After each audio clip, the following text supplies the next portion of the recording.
पीर साहब हैं जो कि पिछले 30 साल से इमाम मस्जिद के फ़राइज़ सर अंजाम दे रहे हैं। उन्होंने एक ऐसी बदबख्ती की है जिसके हवाले से जो खबर है वो रिपोर्ट की है अली हमजा ने। वीडियो भी हमारे पास आ गई, हमने वीडियो देखी। वीडियो में साफ पता लग रहा है कि वो बदबख्ती कर रहा है, और वो जिस टाइम बदबख्ती कर रहा है तो उसने अपनी टोपी सर पे रखी हुई है, उनको गरीबी का शिकार बना रहा है, पूरा एक जिस्मानी ताल्लुक बनाता है। और उस जिस्मानी ताल्लुक के बनने के बाद नापाक पानी या जो पलीत पानी आप कहते हैं, वो दोनों अतराफ से खारिज होता है, उसको इकट्ठा करके किसी ढक्कन में उस पलीत पानी से तवीज़ लिखने का जो है ना, ये कोई वो आगे ना ढोंग रचाया करता था।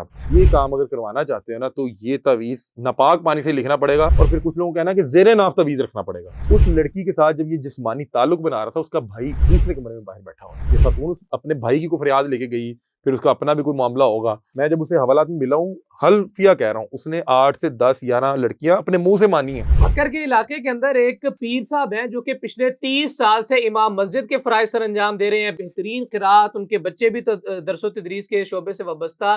पूरे इलाके के अंदर एक तकदीस का, एक मुक़द्दस शख्सियत का टाइटल जो है वो उन्हें हासिल है।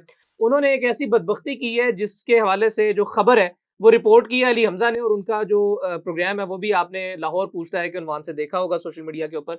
इसकी डिटेल्स क्या है, इसका क्रेडिट जो है वो किस तरह से तकसीम किया जा रहा है पुलिस वालों के दरमियान में, बंदर बांट किस तरह से चल रही है, ये सारी तफसीलात और इस केस की तहकीकात ये जानते हैं अली हमजा से। अली भाई अस्सलाम वालेकुम। जी वालेकुम अस्सलाम, कैसे हैं आप? खैरियत से? अल्लाह का शुक्र है। बताइएगा इस केस की क्या डिटेल्स हैं, आप तक किस तरह से इत्तला आई, और आपकी खबर थी, उनकी खबर थी, ये क्या चलना शुरू हो गया बाद में? उमर, बस आपको पता है कि यहाँ पे बस मामला इसी तरह से है। मैं देख रहा हूँ कि अभी मुख्तलिफ टीवी चैनल्स, तकरीबन तमाम टीवी चैनल्स रिपोर्ट कर रहे कर हैं, रहे हैं। लेकिन मुझे बड़ा अजीबो-गरीब लगा, क्योंकि ये खबर हमारे पास ही ये बक्कर पुलिस को भी नहीं पता था। हमारे पास ये खबर तकरीबन 1 महीना या 1.5 महीना पहले हमसे राब्ता किया जाता है अच्छा। किसी जो है शख्स की जानिब से, और उसने बताया कि यहाँ पे एक बड़ी मोतबर शख्सियत है, 30 साल से इमाम मस्जिद के फ़राइज़ सर अंजाम दे रहा है, और एक जाली पीर है। और जाली पीर भी इस तरह का कुछ लोग होते हैं जो जिन्हें चीज़ें आती नहीं होती, वो बस ऐसे कुछ भी फूंक मार देते हैं और वो बस सिलसिला चल रहा होता है। इसका ऐसा नहीं था। ये जाली इस तरह से था कि ये लोगों को पता नहीं क्या-क्या जो है वो मुरादें का क्या-क्या चीज़ें किया करता था। ये ख़वातीन के हवाले से बड़ा जो है ना गंदा था। लेकिन मैंने कहा कि कैसे मुमकिन है एक शख्स जो इतना मोतबर है, वहाँ पे 30 साल से इमाम मस्जिद है, वहाँ पे इसने एक मदरसा बनाया हुआ है, एक स्कूल बनाया हुआ है जहाँ पे बच्चियों को मुफ्त तालीम दे रहा है। इसके अपने बच्चे भी जवान हैं और शोबा तदरीस से मुंसलिक हैं। कैसे मुमकिन है कि इलाके के लोगों को नहीं पता, या अगर वो इतने साल से बदबख्ती कर रहा है तो ये अभी तक पकड़ा नहीं गया।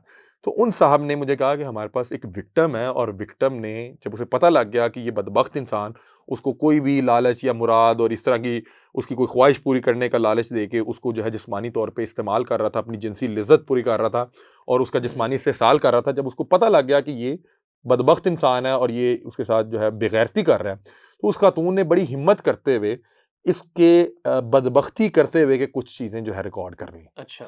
और ये मैं समझता हूँ कि उस लड़की के लिए एक जिहाद से कम नहीं था, क्योंकि जिस इलाके में ये बैठा हुआ था, वहाँ पे एक तो वो जो अहले इलाका थे उस पे इसका बड़ा रौब था, उसको बड़ा मोतबर समझते थे, और उसके अलावा वो इलाका बहुत ज़्यादा बैकवर्ड है, जहाँ पे ख़वातीन को जो उनका मुकाम है वो भी नहीं दिया जाता।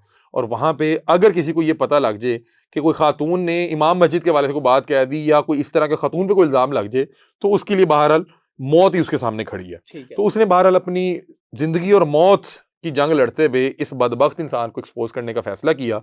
इसने वो रिकॉर्ड कर लिया, और उसके बाद एक और हमारे पास ऑडियो मैसेज था जिसमें उसने उसे कहा कि तुम ये क्या करते हो लोगों के साथ, और तुमने जो मेरे साथ करना था वो तो कर लिया, अब जो मैं तुम्हारे साथ करूँगी तुम्हें। सेम खातून का वॉइस नोट। सेम खातून थी, क्योंकि वीडियो भी हमारे पास आ गई, हमने वीडियो देखी। वीडियो में साफ पता लग रहा है कि वो बदबख्ती कर रहा है, और वो जिस टाइम बदबख्ती कर रहा है तो उसने अपनी टोपी सर पे रखी हुई है। अच्छा। अपनी टोपी सर पे रखी हुई है, और वो क्या रहा है कि उस खातून को जिनसी तौर पे जो है वो उसको दरिंदगी का शिकार बना रहा है, पूरा एक जिस्मानी ताल्लुक बनाता है। और उस जिस्मानी ताल्लुक के बनने के बाद जो जो आपको पता है नापाक पानी या जो पलीत पानी आप कहते हैं, वो दोनों अतराफ से खारिज होता है, उसको इकट्ठा करके किसी ढक्कन में उस पलीत पानी से तवीज़ लिखने का जो है ना, ये कोई वो आगे ना ढोंग रचाया करता था। और मैं जब उनसे पूछा कि ये फंसाता किस तरह से था, तो उन्होंने यही बताया कि ये फंसाता ही इस तरह से था कि अगर आप के पास कोई ऐसा कोई आ गया शख्स जो ज़हनी तौर पे बहुत ज़्यादा कोई जो है स्ट्रांग नहीं है और उसको कोई ऐसे मसले में फंस गया। अब बहुत से मसले हैं, मतलब कि शादीशुदा जोड़ा है, उसको अल्लाह ताला ने कोई थोड़ा सा सब्र यानी कि या थोड़ा सा भी कोई देर है या कोई मामलात हैं कोई भी, तो उसको उस तरफ से कैश कर लेना, या किसी के कोई भी मामलात हैं, सास नहीं ठीक या बहू नहीं ठीक कोई सवाले से, और फिर उससे कहना कि ये काम अगर करवाना चाहते हैं ना तो ये तवीज़ नापाक पानी से लिखना पड़ेगा, और फिर कुछ लोगों को कहना कि ज़ेरे नाफ तवीज़ रखना पड़ेगा। अब कोई भी शख्स जो इसके पास जाता था, इसको कोई भी तवीज़ दे कि ये ज़ेरे नाफ आपको पता है क्या मामला है, रखना पड़ेगा, तो आप किसी से भी रखवा लें, तो वो कहेगी कि अब मैं किससे जाके रखवाऊं, मेरे बारे में क्या सोचेगा, तो फिर आप ही रख दें। तो ये इसकी वीडियो आ गई, और फिर वो ऑडियो में ये इंकशाफ भी कर रहा है कि मैं तो से फलां तवीज़ और फलां जानवर दी खाला ला ते फलां ते तू तो मेरी बेटी है। उसने कहा बेटी के साथ ये करते हैं।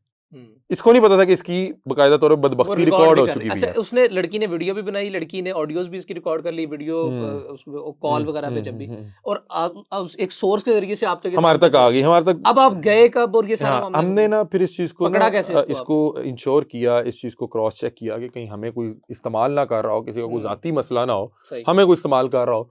तो हमने इसमें ना चीज़ें क्रॉस चेक की, विक्टिम सामने नहीं आना चाह रहा था क्योंकि इस तरह के केस पे कोई भी विक्टिम सामने नहीं आ पाता, और यही वजह थी ये जो ख़वातीन उस इलाके में इतनी एम्पावर नहीं है, कोई भी बच्ची के साथ मामला हो गया तो घर जाके नहीं बताती थी कि मुझे घर वाले मार देंगे।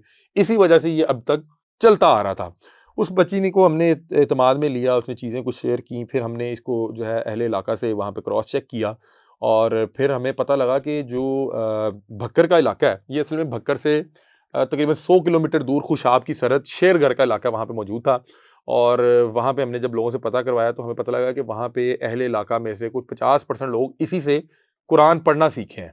अच्छा, मुझे था कि इस तरह के लोगों को कुरान पाक पढ़ना नहीं आता या इस तरह की इल्म नहीं होता। जब मैंने इससे मेरी मुलाकात हुई हवालात में, तो मैंने इसे पूछा कि क्या आपको मतलब अगर कोई हमें कुछ सुनाए, तो इसने जब तलावत शुरू की तो इसकी किरात इतनी बेहतर थी कि मैं बहुत से कारियों को भूल जाऊँ, मतलब इतनी बेहतर किरात थी। इसका ज़ेर ज़बर आइन आऊज़ु बिल्लाह, मतलब कि बड़ा, और फिर इसकी हाँ वो बड़ा अच्छे अंदाज में था। और फिर इसने अपने जुर्मों का इकरार भी शुरू कर दिया। जिस दिन इसको पकड़ा उस दिन इसने जुम्मे की नमाज बाजमात पढ़ाई है, और जब इसको पकड़ा तो फिर इसने जो है इतराफ़ जुर्म भी कर लिया। जी मेरे को। अच्छा, कितनी मुश्किल से आपने गिरफ्तार करवाया इसको? इसको पकड़ना बड़ा मुश्किल था। नॉर्मली हमारे प्रोग्राम का एक जो फॉर्मेट है वो ये है कि हम जाके फौरी तौर पे कल्प्रेट को पकड़ते हैं और फिर इदारे को इंगेज करते हैं, क्योंकि यहाँ पे इदारे को इंगेज करें, इदारा फिर वो जो यहाँ पे हुआ कि इदारे ने कहा जी 80 कार्रवाई की है। इदारे को अगर पकड़ना होता तो 30 साल से वो वहाँ पे बैठा हुआ है और उसकी 60 साल उम्र है, बच्चे जवान है। ऐसा तो नहीं है कि वो अचानक एक दिन रात को ख्याल आया कि मैं किसी की भी औरत के साथ जो है ज़ना कर लेता हूँ। वो कब से कर रहा होगा? आज तक आपके सिस्टम को पता नहीं लगा, इसलिए नहीं पता लगा कि उस जगह से थाना तकरीबन 35-40 किलोमीटर दूर था, और ये जगह जो थल रेगिस्तान है उसके बिल्कुल साथ थी। मतलब कि वहाँ पे मतलब कि लॉ एंड ऑर्डर की कोई सूरत हाल ही नहीं है, आप समझ रहे हैं। तो हम वहाँ पे गए, हमने सोचा कि इसको खुद जाके इसे पकड़ते हैं, इसे पूछते हैं कि ये कौन सा दम और यकदम आपने शुरू किया हुआ है। तो लेकिन ना उस पर फिर कुछ टीम वालों का ख्याल ये था कि जो एक शख्स 30 साल से यहाँ पे मोतबर है, इमाम मस्जिद है और बच्चों को मुफ्त तालीम दे रहा है, वो तो एक बार कहेगा फद्दो इन्हों, जो भी उनकी वहाँ पे जो रवायती जुबान है कि इन्हों फद्दो है मैनू अगवा करो वही, तो वो तो इलाके वालों ने तो उसी की सुननी थी, और थाना बहुत दूर था। और आपको पता है कि जो इस तरह के दीन के लबादा और के या पीरी फकीरी के जो है वो बेस में बैठे होते हैं, उनको फिर लोग जो है उनके कहने पे बहुत कुछ करते हैं। और फिर मुझे ये भी था कि एक शख्स जो 60 साल से बदबख्ती कर रहा है उम्र के इस हिस्से में, जब वो एक्सपोज होगा तो यार मुमकिन है कि वो अपने आप को भी नुकसान पहुंचाने की कोशिश करे। हमने मुतलका SHO DSP को इंगेज किया, उन्होंने कहा जी हमें कंप्लेनर दें। मैं कहा भाई कंप्लेनर तो सामने नहीं आएगा, कंप्लेनर आज आप वो नहीं भी पता लगता, वो अहले इलाका में इधर उधर बात निकल जाती है, उसके लिए तो मसला हो जाएगा, उसको तो उसके अपने घर वाले मार देंगे। उस लड़की के साथ जब ये जिस्मानी ताल्लुक बना रहा था, उसका भाई दूसरे कमरे में बाहर बैठा हुआ था और वो अपने भाई की को फरियाद लेके गया हुआ था। अच्छा, ये खातून अपने भाई की को फरियाद लेके गई, फिर उसका अपना भी कोई मामला होगा, और ये एक तरफ भाई बैठा हुआ। मैं उससे कह रहा हूँ कि तुम मनाते किस तरह थे, मतलब किस तरह से तुम कायल कर लेते। इसके पास जाहिर बात है इस तरह के लोगों को कुछ साइकोलॉजिकल कुछ ना कुछ चीजें तो आती होती हैं जिससे आप अगले को माइल कर लेते हैं, अगले को जो है उसका एतबार जीत के अगले को लगता है कि शायद ये काम करने का तरीका ही ये है। अभी वो पीर जो है वो बिहाइंड द बार। अब हम हुआ क्या कि SHO DSP साहब ने कहा कि कंप्लेनर जब तक नहीं होगा तो हम तो कार्रवाई नहीं करेंगे। अब हमें था कि हम बगैर पुलिस की यहाँ पे जाते हैं तो यहाँ पे जो है नुकसान होने का ऐन मुमकिन खदशा था। फिर हमने DPO साहब को किस तरह से इंगेज किया, DPO साहब को इंगेज करना बड़ा मुश्किल था। फिर DPO साहब इस इलाके से कुछ 100 किलोमीटर दूर बैठते थे, जो उनका ऑफिस था। हम वहाँ पे गए, DPO साहब को तमाम तर तफसीलात बताई, उन्हें जैसे पता लगा ये कहाँ के इलाके का वाक़या, उन्होंने पीछे से बंदा उठवा दिया हमारे। हमारे से पहले। अब हमें डीपीओ साहब को बताया कि हम इतनी दूर से यहाँ पे इस बंदे को एक्सपोज इसलिए करने आए हैं कि पूरे पाकिस्तान में इस तरह के ढोंगी बाबा बैठे हुए हैं और लोग इनको, इन शैतानों को फरिश्ता समझ रहे होते हैं, और हमें इस बंदे का इंटरव्यू करना इसलिए ज़रूरी है कि जब ये बदबख्त इंसान, जिसको को फ़र्ज़ करे अगर 10,000 लोग भी मानते हैं या 20,000 लोग भी जानते हैं, जो इसके हाथ पाँव चूमते हैं, इसके आगे जो है वो इसके इस्तकबाल में खड़े होते हैं, वो जब ये अपने मुंह से बताएगा कि मैंने ज़ना किया है या मैं इतनी लड़कियों को अपनी बदबख्ती का निशाना बना चुका हूँ, एतकाद टूटेगा, फिर उनसे आगे लोगों को जाएगा। बहरहाल जो डीपीओ साहब ने कहा कि मैं तो फिर आपको नहीं उस तरह फैसिलिटेट कर सकता। हमने बहरहाल उन्होंने बताया कि हम इतनी दूर से इस बंदे को तो पकड़वाने आए हैं, लेकिन हमारा एक बड़ा कॉज है, बंदा पकड़ लेंगे उससे चलो ये होगा जो एक 30 साल से वो लोगों की बहनों बेटियों की इज्जतें खराब कर रहा है। मैं जब उसे हवालात में मिला हूँ, हल्फिया कह रहा हूँ, उसने 8 से 10 11 लड़कियां अपने मुंह से मानी है। आप बता रहे हैं कि गिरफ्तार नहीं किया जा सकता था, उसको कार्रवाई नहीं हो सकती थी, पुलिस कह रही थी कंप्लेंटेड नहीं है, तो फिर वो गिरफ्तार कैसे हुआ? आपने जो बता जब हमने वो एविडेंस दिखाया डीपीओ साहब को, उन्होंने फिर उसको जो है वो गिरफ्तार किया, फिर इनको मौके से कुछ चीज़ें भी उससे बरामद होगी। जाहिर बात है जो इस तरह के बदबख्त होते हैं, उस अपनी तरफ से तो बैठा हुआ था, उसको तो टेंशन नहीं थी कोई इस तरह को कभी मामला भी हो जाना है।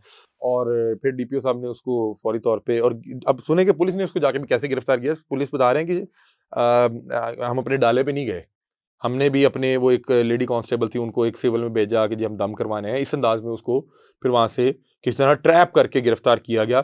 और जब उसको फिर गिरफ्तार किया गया तो गिरफ्तार के बाद जो है वो फिर उसने फिर जब अंदर मुंह खोला तो फिर उसने बहुत सी चीज़ों का जो है वो किया। फिर डीपीओ साहब ने मुझे बताया कि ये तो एक शैतान नुमा इंसान है जो पिछले 30 साल से एक मोतबर बन के, एक इमाम मस्जिद बन के लोगों के जो है एतमाद के साथ खेल रहा है। और मुझे हैरानगी ये थी कि उसके बच्चे जवान, अल्लाह ताला ने उसको इल्म भी दिया हुआ था, वो किरात भी अच्छे करता था, हाफ़िज़ कुरान भी ठीक था, और कर क्या रहे हैं। लेकिन ज़ाहिर है इंसान के अंदर का हैवान और शैतान जब भी जाग जाए तो उस पे क्या कहा जा सकता है। हम्म। मौजूद ख़वातीन और हज़रात, ये तहलका खेज़ खबर जो है ये भक्कर के इलाके से ताल्लुक़ रखती थी। इसके हवाले से आपने बहुत सी तफसीलात जो हैं वो सोशल मीडिया के ऊपर देखी होंगी, चूँकि ये खबर तकरीबन तमाम तर मीडिया चैनल्स जो हैं इसको रिपोर्ट कर रहे हैं और डायरेक्टली क्रेडिट जो है वो जा रहा है डीपीओ साहब को, जबकि इस सारे केस के ऊपर जो प्री वर्किंग थी और इसके ऊपर जो सारे मामलात की तहकीकात थी, लाहौर से सफ़र करना भक्कर के इलाके का, और फिर वहाँ पे जाके इस चीज़ का इंकिशाफ होना कि नहीं ये भक्कर नहीं बल्कि खुशाब की जो आखिरी को बेल्ट लगती है 100 किलोमीटर के मुसाफत पर, उसके कहीं निवाह में चल के कहीं कोई इलाका बता रहे हैं शेरगढ़ के अंदर वाक़ है। तो ये वहाँ की सारी तफसीलात और ये सारी प्री वर्किंग जो है वो अली हमज़ा का क्रेडिट था, जो कि आज के इस प्रोग्राम में हमने आपके सामने रखा है। इजाज़त दीजिए, अल्लाह हाफ़िज़।